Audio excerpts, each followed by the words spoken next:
تو کچھ لوگ تو کہتے ہیں کہ نبی کے بعد یہ 12 امام بھی معصوم ہیں، کہتے ہیں کہ نہیں؟ ہم تو کہتے ہیں معصوم صرف کس کی جماعت ہے؟ نبیوں کی جماعت معصوم ہے، صحابہ محفوظ ہیں، معصوم نہیں ہیں۔ اچھا، تو بقول ان کے معصوم سے غلطی نہیں ہو سکتی، معصوم سے گناہ نہیں ہو سکتا، تو اب آپ کو تو دعوت دیتا ہوں، بقول آپ کے امام حسن معصوم ہیں، امام حسین معصوم ہیں، جب 2 معصوم اٹھ کر معاویہ کو خلیفہ مان لیں تو کیوں نہیں مانتا؟ ہم کیوں نہ مانیں؟ جس کو حسن خلیفہ مانے، جن کو حسین خلیفہ مانے، ان کو مسلمان خلیفہ کیوں نہ مانے؟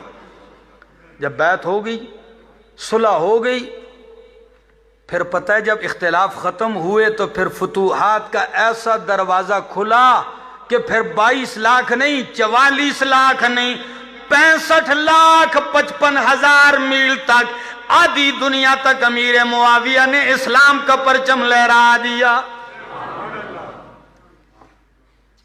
یہ ہیں وہ ہستی، نصف دنیا پر اسلام کا پرچم لہرانے والے۔ سن 60 ہجری کو حضرت امیر معاویہ 22 رجب المرجب، سن 60 ہجری 22 رجب کو خلیفہ پنجم خال المومنین حضرت امیر معاویہ رضی اللہ تعالیٰ عنہ کا انتقال ہوا، اور کچھ لوگوں نے 22 رجب کو کونڈے پکانا شروع کر دیے۔ جب بھی آپ کو یہ ایسے دین سے ہٹے ہوئے کام نظر آئیں گے نا، اس کے پس پردہ کسی نبی یا صحابی یا اہل بیت کی دشمنی کا ضرور کوئی نہ کوئی کردار ہوگا۔ تو یہ امیر معاویہ کی وفات کی خوشی میں کونڈے پکاتے ہیں، آپ لوگ بھی بڑی خوشی سے کھاتے ہیں، کہتے ہیں خیر آج ہو گیا ہوں کھا لئیے۔ میرا دوست، کچھ غیرت ایمانی بھی ہونی چاہیے، کچھ دینی غیرت بھی ہونی چاہیے۔